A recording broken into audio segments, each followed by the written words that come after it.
Çünki dövlət sektorunda maaşlar aşağıdır. Burada artım gözlənilmir. Azərbaycan neft ehtiyatları azalmağa doğru gedir. Azərbaycanda bütün pullar son illərdə hamısı Bakıya yönəlib. Qeyri-neft sektoru doğrudan da inkişaf edirsə, bunun iş yerləri hardadır? Qarabağın yenidən qurma layihəsi heç də uğurlu getmir. Realın parlamentdə təmsilçiliyi bu simvolik xarakterdir.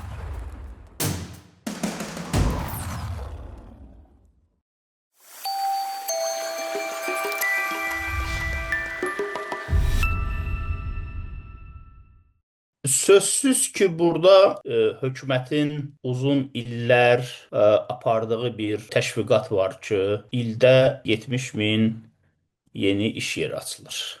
Yəni bu İqtisadiyyat Nazirliyi bu təşviqatı aparır. Ona görə də mümkündür ki, prezident bu məlumata əsaslanır. Ancaq fakt ondan ibarətdir ki, Azərbaycanda biz baxırıq muzlu işlə təmin olunmuş insanların sayına. Yəni ki, əmək müqaviləsi əsasında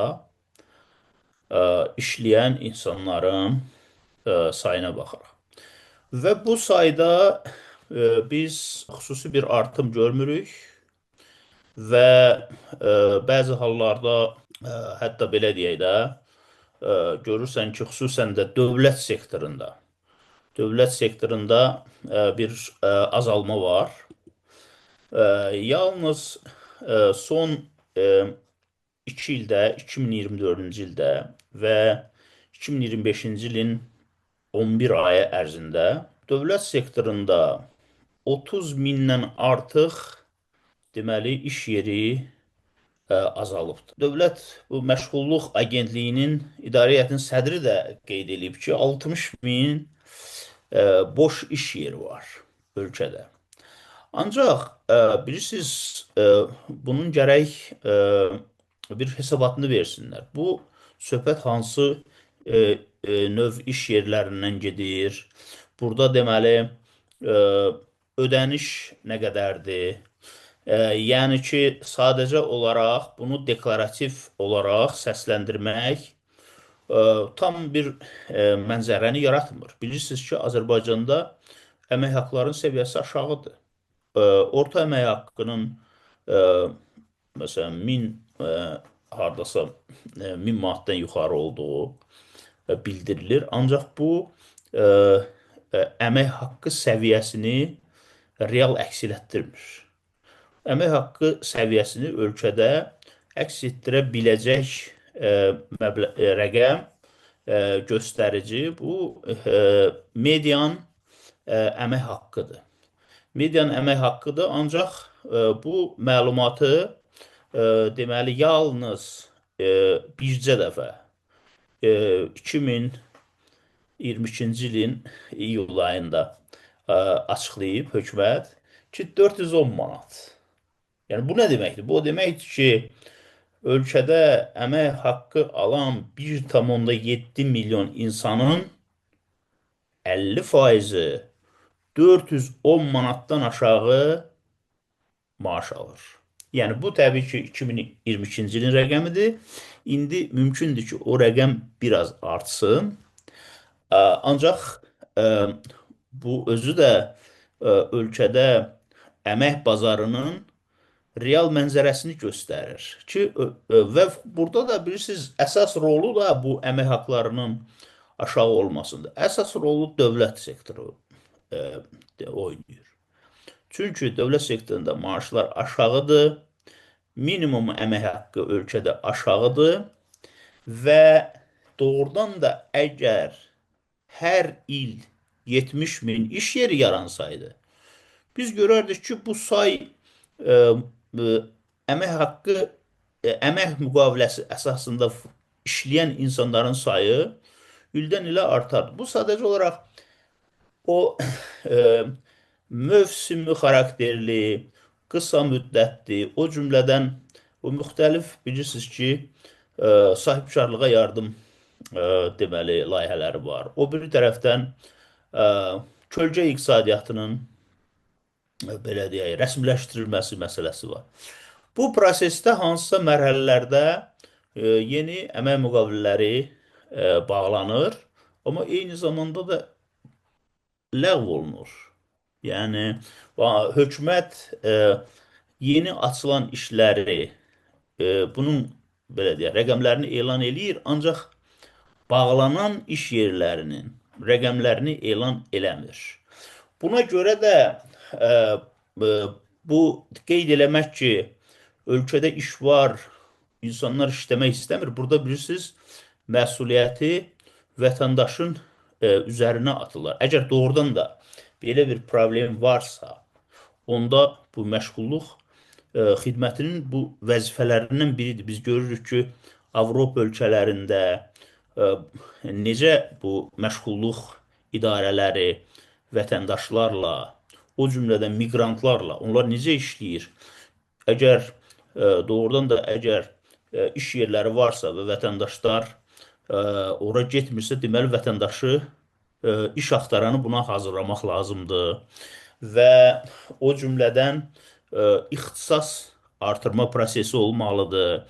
İkincisi də bu iş yerləri hardadır? Bunun bir elanını biz görürükmü? Elə dövlət məşğulluq deməli qurumlarının saytlarında olsun. Bunun bir bu əmək bazarının bir göstəricisi olmalıdır ki, burada vakansiyalar var, bu idarədə vakansiya var və s. İndiyənə kimi bunun belə bir müzakirəsi olmayıb və indi deyirlər ki, iş yeri var, işləmək istəyən yoxdur. Bu bilirsiniz, neçə illərdir Azərbaycan hökuməti bütün hesablamalara, bütün müxtəlif araşdırmalara baxmayaraq deyir ki, ölkədə işsizlərin sayı azdır. Məsələn, 5%-dir. Amma biz elə elementar hesablamalar göstərir ki, bu say 100 minlərlədir. Və bu da indi ikinci bir məsələdir ki, ortaya atılır ki, bəs iş yerləri var, işləyən yoxdur. Mən bunu doğru hesab eləmirəm və hesab eləyirəm ki, ölkədə çox böyük iş yeri problemi var, işsizlik problemi var. Təkcə biz deməli əmək haqqı əsasında, əmək müqaviləsi əsasında işləyən bu muzlu işlə təmin olunmuş insanların sayını, onun nisbətini biz götürürük məşğul əhalinin sayını biz görürük ki, bu çox deməli aşağı bir faizdir. Hansı ki, elə 90-cı illərdə o Sovet iqtisadiyyatı, o dağılan dövrlər, iqtisadi münasibətlər qopan bir dövrdə Azərbaycanda ki, bir işsizlik dövrü yaranmışdı. Onda əhalinin sayı təxminən 7 milyon idi. Onda muzlu işlə təmin olmuş insanların sayı indikindən çox idi. İndi əhalinin sayı da artıb, 3 milyondan artıq, amma bu əmək haqqı müqaviləsi də muzlu işlə təmin olunanların sayı artmayıbdır. Və bu son illərdə görürük ki, bu yerində sayır.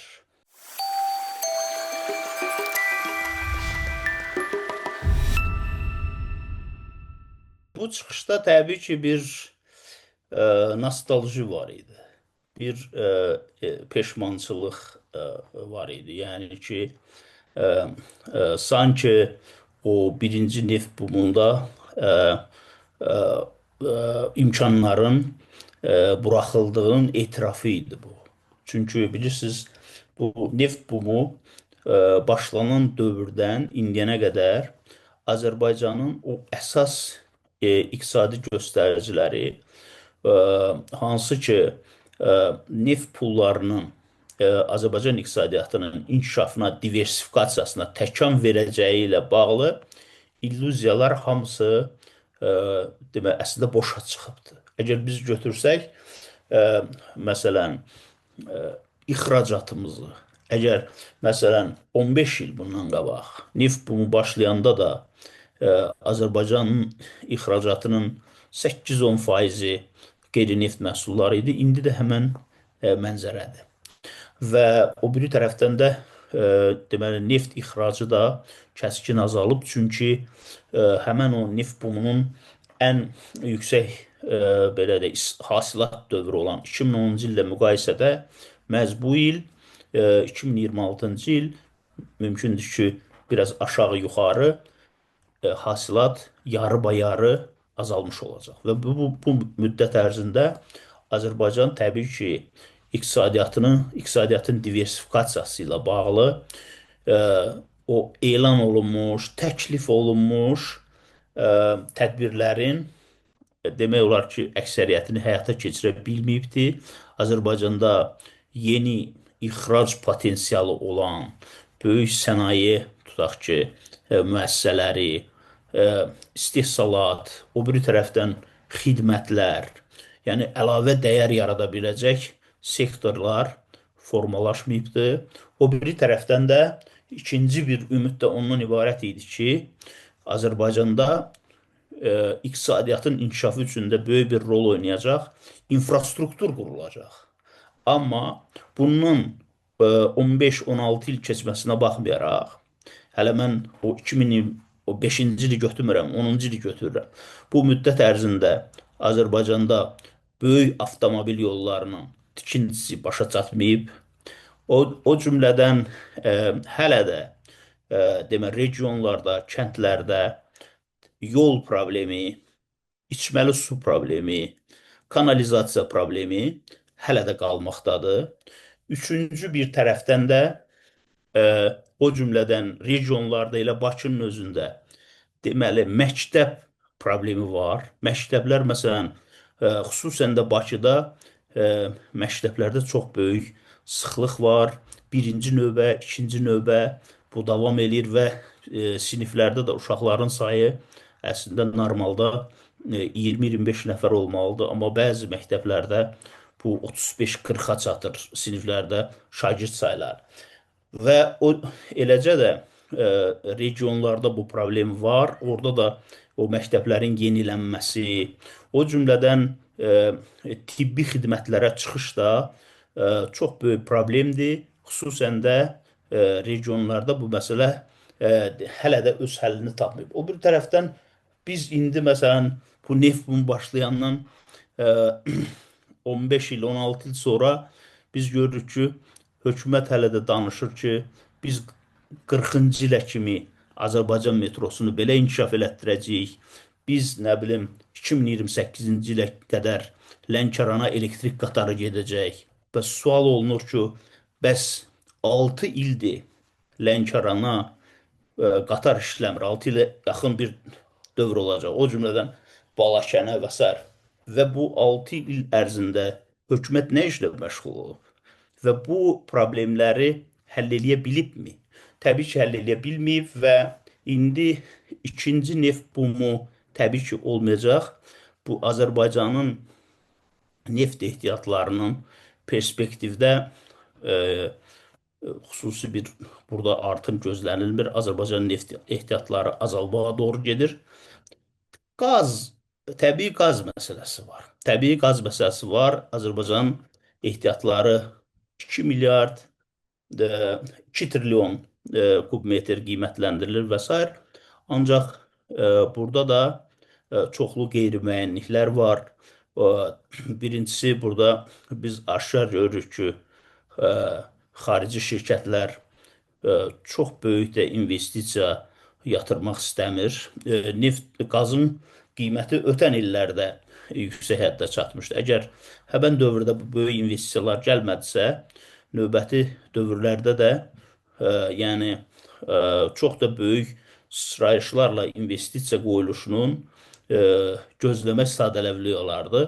Və burada bir dənə də məsələ ondan ibarətdir ki, qaz yataqlarının bəziləri Azərbaycan sektorunun qonşu ölkələrlə sektorlara yaxın yerləşir. Burada da təbii ki, siyasi risklər var. O cümlədən də hiss olunur ki, burada Azərbaycan təbii qaz ixracına başlayarkən hansısa başqa regional oyuncularla hansısa razılaşmalar olub və s. Yəni ki, biz məhz Avropanın cənubuna göndərəcəyik qazı və bəlkə də həcmlə bağlı mümkündür ki, hansısa razılaşmalar olub. Mən burada təbii ki, Rusiyanı nəzərdə tuturam. Və buna görə də biz Azərbaycan e, rəhbərliyi də, Azərbaycan hökuməti də çox naxaq ümidləri hansısa növbəti bir buna bağlayır. Çünki illər gedir, resurslar tükənir və məsələn, tutaq ki, eyni zamanda e, bu qiymətlər də e, çox əlverişli olubdu ötən 15 il ərzində bəzi istisnalar olmaqla. Çünki neft müqaviləsi, qaz müqaviləsi imzalananda 90-cı illərdə belə qiymətlər e, heç gözlənilmir, proqnozlaşdırılmırdı və bu imkanlar məncə buraxılıbdır və bu günləri də Azərbaycanın qeyri-neft sektoru hətta belə deyək, ölkənin ərzaq təminatını ödəmək, daxili tələbatı ödəmək, heç olmasa bir hissəsini ödəmək imkanında deyil. Biz hər il onun şahidiyik ki, ölkəyə ixal artır, ixracatımız azalır, ixal isə artır.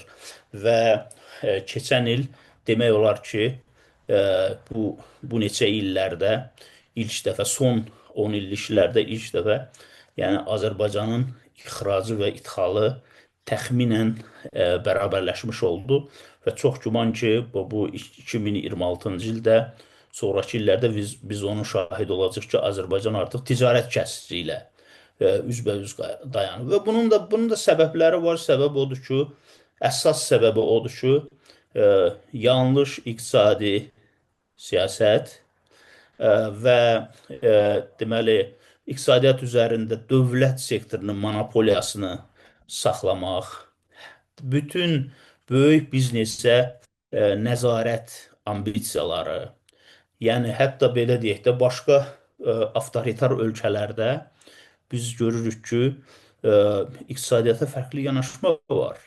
Elə çox uzağa getməyək. Məsələn, Özbəkistan bu dəmir yolu şəbəkəsinin inkişafı ilə bağlı çox böyük ambisiyalı deməli layihələr həyata keçirir. O cümlədən məsələn Azərbaycanda bütün pullar son illərdə hamısı Bakıya yönəlib. Amma məsələn biz orada görürük ki, paytaxt Daşkənddən başqa daha 4 şəhərdə tikinti bumu var. O cümlədən başqa, məsələn, kommunist Çin, hansı ki, Azərbaycan hökuməti strateji tərəfdaşlıq qurmaq istəyir. Heç olmasa onlardan, məsələn, nələrsə öyrənə bilərlər və çox təəssüf ki, bu imkanlar buraxılıb və indi biz artıq kənd təsərrüfatında da durğunluq dövrü yaşayırıq. Halbuki sizə bir fakt qeyd edeyim ki, yəni Azərbaycanın torpaqlarının 20% işğal olunmuşdur, düzdürmü? İndi bu torpaqlar işğaldan azad olunub. Və bu bölgələrə çox böyük pullar qoyulur. Biz indi həmən dövrdən heç 20-ci ili qoyaq bir tərəfə, 23-cü ildən bəri qoyulmuş pulların effekti nədən ibarətdir? Yəni bunlar bizim iqtisadiyyatımıza nə verdi? Yəni həmən işğaldan azad olmuş ərazilər kənd təsərrüfatı təyinatlı orada torpaqlar var. Biz orada görürük ki, hansısa nə bilim holdinqlər əkin biçinlə məşğuldur, maldarlıqdan söhbət gedir və s. Bəs bunun ölkə iqtisadiyyatına faydasını biz niyə görmürük son 2 ildə? Yəni ona görə də məncə hökumət ikinci neft bumu gözləməkdənsə hələ də belə deyək, hər şey itirilməyib deməli prinsipinə söykənərək mümkün indiki resursları səmərəli istifadə edərək, korrupsiyanın kökünü kəsərək Azərbaycan iqtisadiyyatını o gələcək kollapsdan, təlatümdən xilas edib sabitləşdirə bilərlər.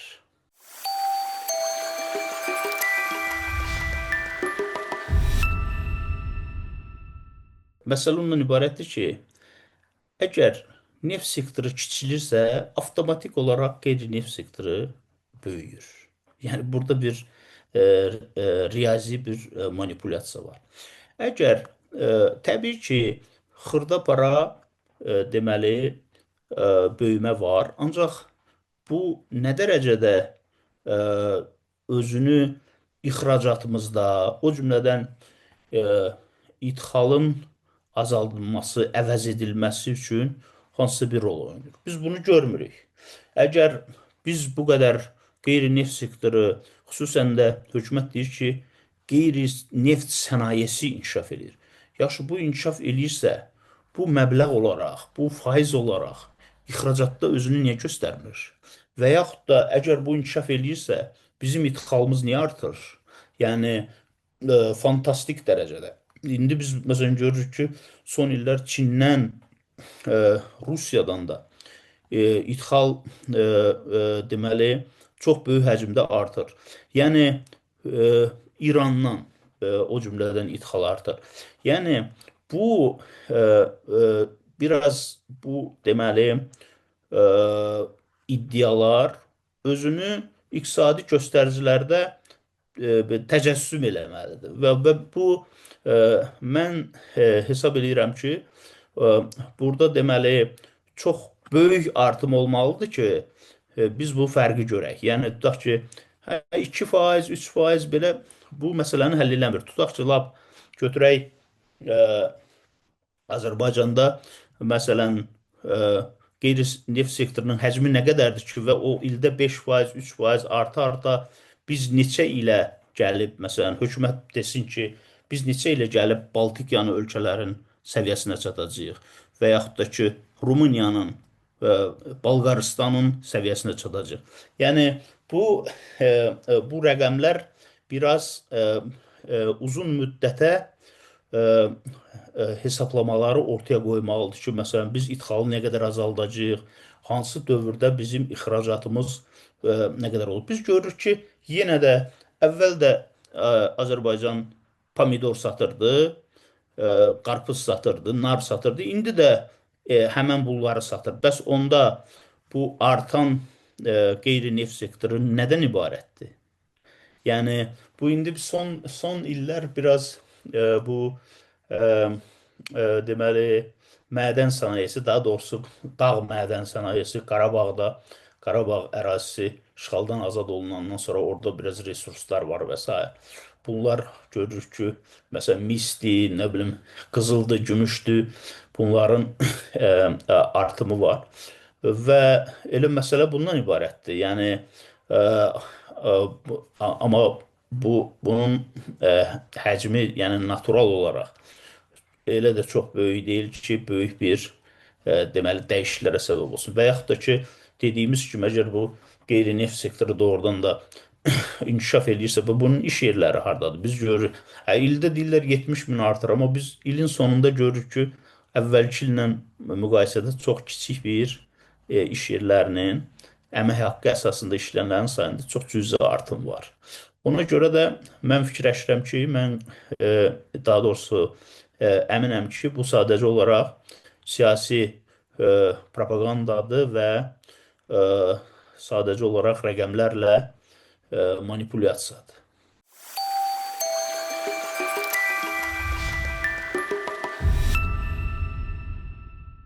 Bir məsələni qeyd eləmək istəyirəm ki, birinci, burada məncə ən böyük problem odur ki, hökumət bu məsələni sanki monopoliya götürüb, qayıdış məsələsinə.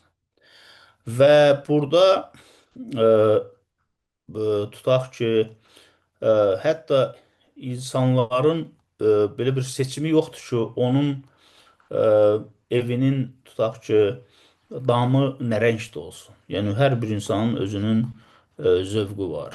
Kimsə istəyir ki, onun damı tutaq ki, palıt rəngində olsun, o birisi istəyir ki, yaşıl olsun. Və burada elə bil sanki daha çox pul xərcləmək və bunu qabartmaq ki, biz bu qədər pul xərclədik. Və ikincisi də burada deməli bir növ o rəqabətli tenderlər və s. bunlardan kənarda bir xüsusi bir layihə olaraq seçimlərin özündə də çox böyük problem var. İndi yollar çəkilir, Bəzən aeroportlar tikilib, hansı ki, qapıları bağlıdır. Heç bir deməli rol oynamır bu şeylərdə və sual olunur ki, bu ümumiyyətlə nədən ötürü tikilibdir? Və e, məsələn bəziləri deyir ki, bunlar hərbi məqsədlə tikilib və s. Yəni bunlar hamısı nağıllardır da. Çünki e, birincisi hərbi məqsədlə niyə mülki aeroportlar tikilsin? İkincisi də ki, kimlə biz orada müharibəyə hazırlaşırıq və ümumiyyətlə sərhədin düz qapısında olan aeroportlar hərbi olsun, onu ümumiyyətlə qorumaq mümkündürmü? Yəni onu heç məsələn hava hücumundan müdafiə sistemləri orada heç bir rol oynaya bilməz. Ona görə də burada deməli yanlış planlama sadəcə olaraq bir nəfər deyir ki, burada da tikək, orada da tikək, orada da tikək və bunun nəticəsində də e, çoxlu lazımsız israf və bunun da ilk olaraq mən hesab edirəm ki, hökumət orada birinci olaraq ümumi infrastrukturu qurmalı idi. Sonra isə ora özəl sektoru dəvət eləməli idi. Yəni orada ə, evləri də tikən, iş yerləri də yaradan və ə, o cümlədən həm də ki vətəndaşlar, şirkətlər və vətəndaşlar. Məsələn, elə vətəndaş var ki, tutaq ki, Qarabağdandır, ancaq onun pulu var özü. Onun sadəcə olaraq torpağını vermək lazımdır ki, o özünün evini tiksin. Bəlkə də daha, bəlkə o ev tikməyəcək orada. Məsələn, bəlkə otel tikəcək. Və bu onun haqqıdır. Birincisi, bax, burada o torpaq məsələsi. Çünki Azərbaycanda torpaq islahatları Qarabağdan kənar ərazilərdə aparılıb, orada aparılmıyor. Və burada hiss olunur ki, o Qarabağın resurslarını bir dövlət adına bir monopoliya etmək cəhdi var. Və və bunun nəticəsində də orada iş yerləri yox, sadəcə olaraq o beton iqtisadiyyatıdır. Beton iqtisadiyyatıdır, amma iş yeri yoxdur. Ona görə insanlar ora gedir. Bir müddətdən sonra orada təklif olunan işlər də çox az ödənişli işlər olduğuna görə onlar sadəcə olaraq geri dönürlər. Və orada həm də qiymətlər də çox bahadır. Ona görə də hökumət bəlkə də stimullaşdırmalı idi birincisi. Çünki orada çox böyük tikinti gedəcək hələ yaxın 10-15 ildə. İlk növbədə orada tikinti materiallarının istehsalı üçün baza yaranmalıdır. Amma biz görürük ki, tikinti materialları ora hamısı xaricdən idxal olunur. Yəni ona görə də mən fikirləşirəm ki, Qarabağın yenidən qurma layihəsi heç də uğurlu getmir. Burada tutaq ki, ay nə gözəl orada ev var, ay nə gözəl yol var. Bunlar hamısı keçici bir məsələlərdir. Əsas məsələ odur ki, insanları ora qaytaracaq motivasiya olmalıdır. O motivasiya yalnız o keyfiyyətsiz tikilmiş ev və ki, mən öz torpağıma qayıdıram. Bu motivasiya ola bilməz. Motivasiya orada qazanmaq imkanı, orada biznes qurmaq imkanı. Bax, birinci o insanları ora cəlb eləmək lazımdır ki, onlar qayıdır və orada investisiya qoyur və iş yeri yaradır. Birinci, bax, o insanlara meydan yaratmaq lazımdır. İkinci isə xarici investisiya. Azərbaycanın ən böyük problemi odur ki, bax, hökumətin problemi odur ki, o həmən ərazini xarici investisiya açmır. O cümlədən beynəlxalq qurumlarla münasibətlər o səviyyə çatdırılıb ki, yəni mənfi mənada. O humanitar yardımlar, inkişaf proqramları, hansı ki, məsələn, BMT-nin ofisini bağlamaq yox, BMT ilə danışıqlar aparmaq lazım idi ki, BMT, məsələn, BMT-nin qurumları Qarabağ ərazisində hansı işləri görə bilər? USAID-in tutaq ki, qapısını bağlamaq, ondan pul alanları həbs eləmək yox. İndi düzdür, USAID yoxdur. Ancaq hər halda ABŞ-ın analoji qurumları var və yaxud da başqa ölkələrin qurumları var, Avropa ölkələrinin inkişaf agentlikləri var, İsveçin və yaxud da ki, başqa ölkələrin onlarla, o cümlədən Almaniyanın GIZ, onlarla məhz danışmaq lazım idi ki, onlar Qarabağda hansı layihələri həyata keçirə bilərlər? Yəni söhbət ondan ki, onlar müxtəlif kənd təsərrüfatı bu layihəsi ola bilər, bu hansısa infrastruktur layihəsi ola bilər. Mən sizə bir dənə şey deyim, bu 15 il, 20 il bundan əvvəl bu Yaponiya səfirliyinin bir layihəsi var idi. Maraqlı adı yadından çıxıbdı, belə maraqlı bir layihə idi, amma bu layihə ondan ibarət idi ki, onlar qeyri-hökumət təşkilatlarına qrant verirdilər ki, hansısa kəndlərdə nəsə bir, məsələn, tibb məntəqəsi, məktəb otağı, ya nə bilim, hansısa içməli su layihəsi və s. bunları həyata keçirsinlər. Məsələn, amma indi biz görürük ki, hər şey monopoliyada və bu kimsə deyə bilər ki, yox, xariciləri ora buraxmaq olmaz, belə filan. Amma o insanlar başa düşməlidir ki, burada itirən həmən vətəndaşdır. Çünki həmən pullar orada ki, xərclənir, israf olunur. Onlar Azərbaycan vətəndaşının qazandığı pullardır. Onların səhiyyəsi üçün, təhsili üçün, pensiyalar üçün və başqa deməli xidmətlər üçün xərclənə bilər də oradan olunan qənaətlər. Ona görə də mən fikirləşirəm, bu da Azərbaycan üçün bir problemdir. O Qarabağın yenidən qurulması məsələsində buraxılan səhvlər heç kimlə müzakirə aparılmır, nə akademiklərlə, nə alimlərlə, nə universitetlərlə, nə vətəndaş cəmiyyəti ilə, nə siyasi müxalifətlə və təbii ki, o kollektiv, müzakirəsiz qəbul olunmuş qərarlarda səhv buraxılma xəta ehtimalı dəfələrlə çoxdur.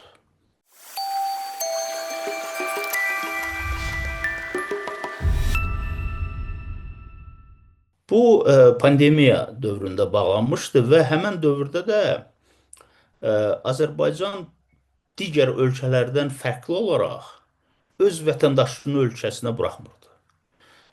Bütün qalan ölkələr, Rusiya, İran, nə bilim, Ermənistan, Gürcüstan, Türkiyə, Ukrayna, hər bir ölkə təyyarələr işləmirdi, bu hava nəqliyyatı dayanmışdı.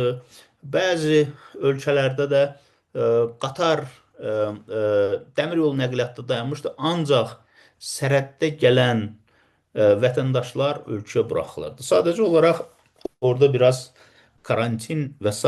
belə məsələlər var idi ki, sən ölkəyə gəlirsən, məsələn, Ukraynada belə idi ki, ölkəyə qayıdan vətəndaş razılaşırdı ki, 3 həftə izolyasiya olunacaq və hansısa bir kağız imzalayırdı və yaxud da ki, bəzi ölkələrdə hökumət təklif edirdi ki, biz sənə yer veririk, get orada qal, sonra ailənə və s. onlarla qarışa bilərsən.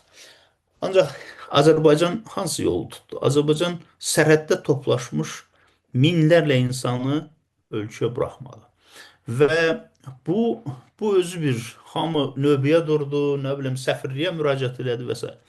Və mən fikirləşirəm ki, həmən dövrdəki o Azərbaycanda formalaşmış nəzarət rejimi bunu hökumət bəyəndi. Bəyəndi və gördü ki, bu daha yaxşı bir modeldir idarə etmək üçün və o pandemiya bitəndən sonra da hamı sərhəddə açdı, Azərbaycan açmadı.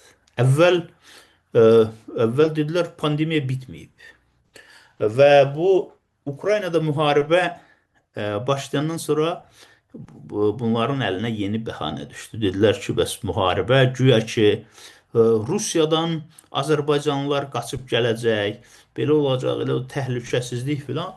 Sonra heç Rusiyadan da gələn olmadı, Ukraynadan da gələn olmadı, gələnlər də çıxdı, getdi və İndi də nə bilim sonra İran bəhanə oldu və s. Bəs soruşan olmadı ki, yaxşı, bu Türkiyə ilə sərhəd niyə bağlıdır? Gürcüstanla niyə bağlıdır? Və ümumiyyətlə o bəzi arqumentlər ki, nə bilim narkotik keçəcək, belə olacaq. Yəni belə bir təəssürat yaranır ki, quru sərhəd sadəcə olaraq bir bostandır. Kim istəyir gəlib buradan keçə bilər. Bəs onda sərhəd qoşunları nəyə lazımdır? Bəs orada gömrük məntəqələri var. Və o cümlədən əgər bu təhlükə varsa, niyə ticarət davam edir? Yəni elə daha niyə məsələn neft gedir, ə, tutaq ki, amma vətəndaş gedə bilmir. Və yaxud da tır gəlir, amma avtobus gələ bilmir. Yəni bu hamısı mən hesab eləyirəm ki, ölkəni qapatmaq meyilləridir və biz onun nəticələrini də sonra gördük əslində. Sonrakı dövrdə nə baş verdi? Azərbaycanda həbs dalğası, vətəndaş cəmiyyəti, jurnalistlər, siyasi rəqiblər hamısı həbsə atıldı.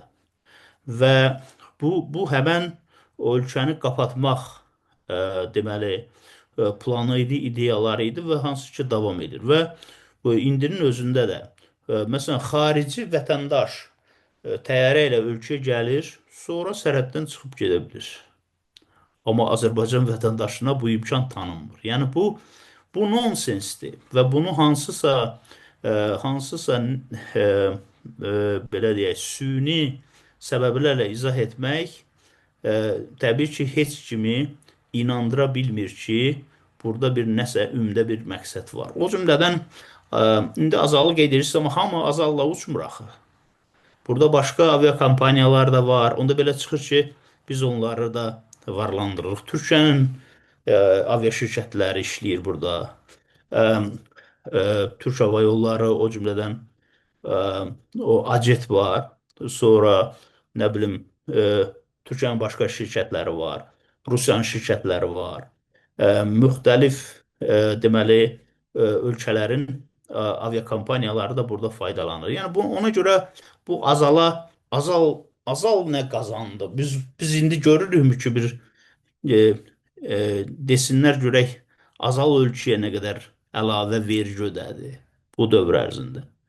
Yəni ona görə də bunlar fantaziyalar. Müxtəlif insanlar o hökumətin istənilən səhv addımına izahat verməyə çalışan, onları əsaslandırmağa çalışan, belə deyək də, hökumətə yarınmaq istəyən insanların arqumentləri. Onlar deməli müstəqil də özünü təqdim edə bilər, nə bilim, deputat da ola bilər, sadəcə neytral adamlar da ola bilər. Amma bütün bunlar hamısı bircə dənə məqsədi var ki, hökumət nə edirsə etsin, onlar bunu əsaslandırsın ki, bəs sən demə, burada bir yaxşı bir məqsəd var. Onun üçün bu olunur. Ona görə də mən fikirləşirəm ki, və o fikrimdə də qalıram ki, bu qapatma siyasəti yalnız siyasi məqsəd daşıyır amma eyni zamanda bu qapatma ölkə iqtisadiyyatına, Azərbaycan turizminə milyardlarla ziyan vurub, o cümlədən də sərhəd yanı bizim regionların deməli yoxsullaşmasına səbəb olub, o cümlədən o sərhəd yanı ərazilərdəki insanların da paytaxta köçməsinə və yaxud da ölkədən getməsinə şərait yaradıb.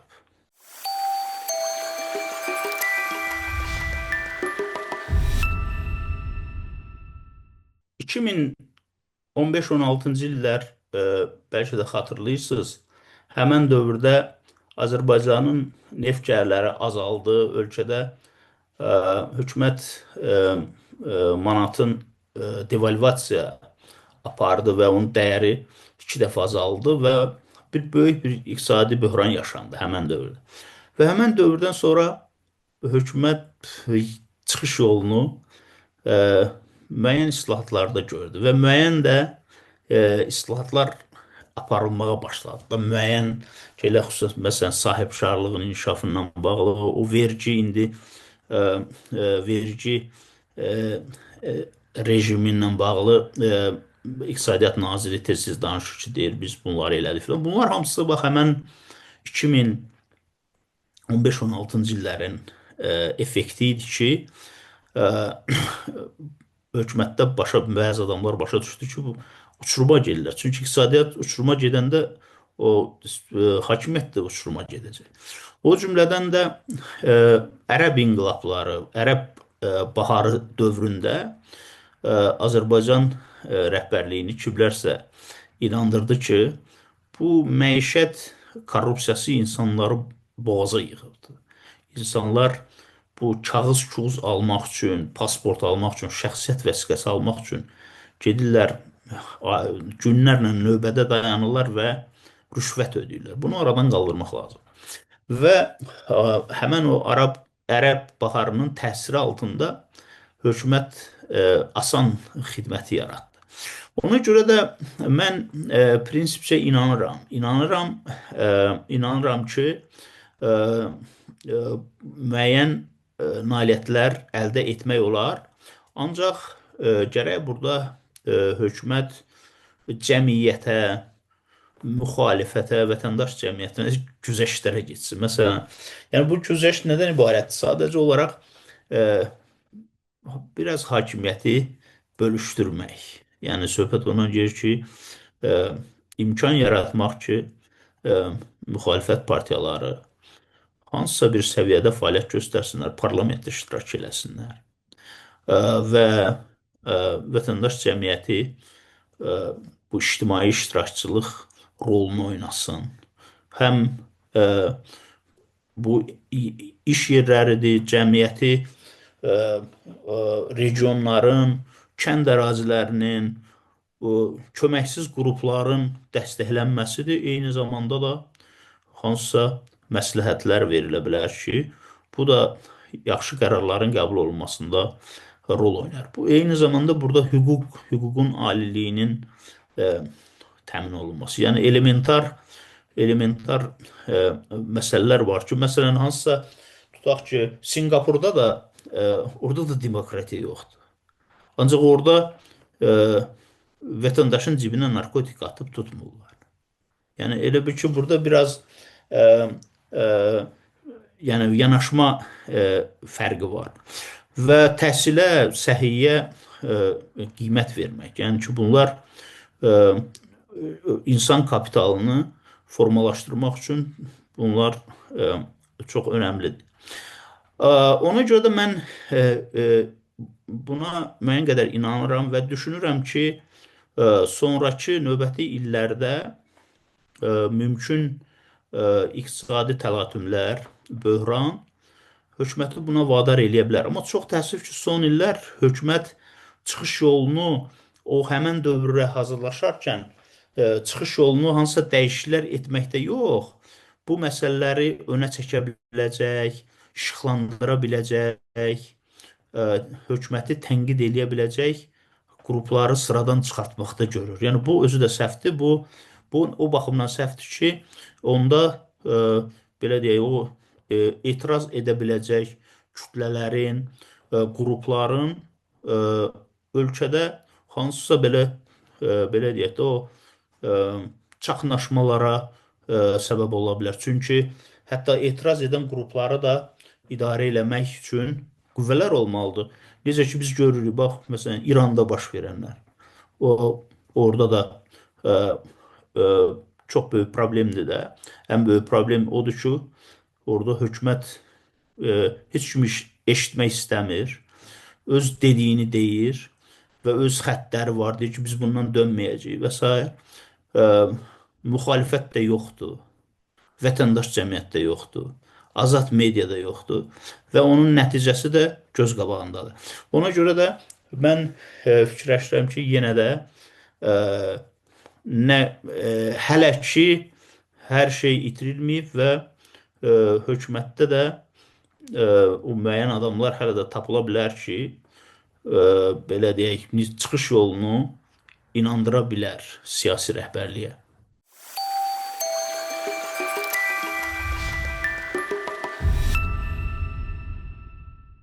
Mən ilk e, növbədə onu qeyd edeyim ki, e, realın parlamentdə təmsilçiliyi bu simvolik xarakter daşıyır. Yəni buna təmsilçilik demək olmaz. Çünki realın orada bir qrupu yox, təsir imkanı yox, o cümlədən fraksiyası yox, hansısa qanunlar qəbul eləmək, qərarlar vermək təbii ki, imkanında deyil bu təmsilçilik. Bu sadəcə olaraq bir dediyim kimi simvolik xarakter daşıyır. E, AXCP təbii ki, e, aparıcı siyasi müxalifət partiyasıdır və e, hökuməti tənqid eləyir. Əli Kərimli də uzun illərdir ki, bu Azərbaycanda etirazın, müxalifətçiliyin qorunub saxlanmasında mühüm rol oynayıbdır və onun da nəticəsində indi şərlənərək həbsə atılıbdır. Amma bununla belə mən hesab edirəm ki, o fikrimdə də qalıram ki, siyasi partiya seçkidə iştirak eləməlidir. Təbii ki, onun iştirakı simvolik xarakter daşımamalıdır. Yəni, məsələn, Realın e, son seçkilərdə iştirakı ondan əvvəlki seçkilərdə iştirakı hələ biraz daha yaxşı idi 20-ci ildə. Son seçkilərdə iştirakçı sadəcə o simvolik xarakter daşıyır. Yəni bunun bir siyasi yükü yoxdur. Amma eyni zamanda hesab edirəm ki, boykot səhv oldu. Siyasi partiyalar mümkün qədər çalışmalıdır ki, cəmiyyəti konsolidasiya eləsin və seçki dövrü bu konsolidasiya üçün daha böyük imkanları var. Və AXCP də güclü partiya olduğuna görə Realla müqayisədə xeyli güclü olduğu və aparıcı siyasi müxalifət partiyası olduğu üçün onun cəmiyyəti konsolidasiya etmək imkanları da qat-qat çoxdur. Və bu da əvvəlki bir neçə seçkidə də özünü göstərib. Də əslində AXCP-nin deməli 2005-ci il siz onda yəqin ki, gənc idiniz. O vaxtı bütün siyasi müxalifət partiyaları bir araya gəldilər və çox böyük o dövr üçün uğurlu bir kampaniya apardılar və o 30-dan artıq deməli namizədinin ümumən belə bir 69 namizədin, yəni bu təbii ki, subyektiv qiymətləndirmə ola bilər. 69 namizəd faktiki olaraq seçkidə qalib gəldi. Amma hardasa onun 29-unun qələbəsi həm də o beynəlxalq exit poll təşkilatları tərəfindən etiraf olundu. Yəni bu bir müxalifət üçün son illərin uğur hekayəsidir. Ondan əvvəl isə 2003-cü ildə 2000-ci ildə və 2003-cü ildə Müsavat partiyası seçkilərdə iştirak elədi və 2000-ci ildə demək olar ki, seçkilərdə qalib gəldi. Düzdür, onu parlamentə buraxmadılar. Seçkinin nəticəsini saxtalaşdırdılar. Ancaq o imkandan istifadə edərək 2003-cü ildə çox böyük bir siyasi yəni uğura yaxınlaşmış oldu da. Yəni ki, Müsavatın başqanı da demək olar ki, seçkini qazandı, amma istənilən halda, yəni bu əgər səni buraxmırlarsa belə sən getməlisən. Və bu məsələn Venezuelanın son seçkilərdə görürsüz onlarda da o iki seçimin arasında qalıblar. Boykota da gediblər, iştirak ediblər. Nə vaxt iştirak ediblər, qalib gəliblər və bunun da nəticəsində görürsüz indi Venezuelada siyasi dəyişikliklər artıq labüd olub. O cümlədən Gürcüstanı deyə bilərəm ki, sizə məsələn Gürcüstanda da seçkilərdə iştirak ediblər, uğur qazanıblar, amma sonra boykota gediblər və təəssüf ki, uduzublar. Bu gün mən hesab edirəm ki, Gürcüstanda yaranmış bugünkü deməli vəziyyət məhz 2024-cü ildə seçkidə iştirak etmiş, mandat qazanmış, parlamentə düşmüş müxalifətçilərin mandatdan imtina etməsi boykot qərarıdır. Onlar faktiki olaraq öz toxunulmazlığından da imtina etdilər və sonra da hökumət bundan faydalandı, onları həbsə atdı. Və bir dənə də notu qeyd edeyim ki, Azərbaycan hökuməti üçün də elə sərfəlidir ki, müxalifət seçkilərdə iştirak etməz. Və bunun bir dənə sizə bariz nümunəsini deyəcəm. Bilirsiniz ki, bir neçə il bundan əvvəl yeni qanun qəbul oldu siyasi partiyalar haqqında. O qanunun ilk versiyasında bir maddə var idi ki, bütün partiyalar, siyasi partiya, partiyalar üçün bir məcburiyyət var idi ki, qeyd olunur ki, onlar seçkidə iştirak eləmədi. Amma sonraki versiyada onu çıxartdılar. Çünki o hökumətin də məsləhətçiləri dedilər ki, siz nə edirsiniz bu? Biz məcbur eləyəcəyik. Bu AXCP, o biri Müsavat, bunlar hamısı girəcək seçkiyə və onda biz bunun nəticəsi daha ağır ola bilər. Yəni təxmini mən belə təsvir eləyirəm. Ona görə də mən hesab edirəm ki, nə qədər ki imkan var, nə qədər ki şərait imkan verir, çərçivələr imkan verir, siyasi partiyalar seçkiyə qatılmalıdır və bunun effekti boykotdan daha çoxdur.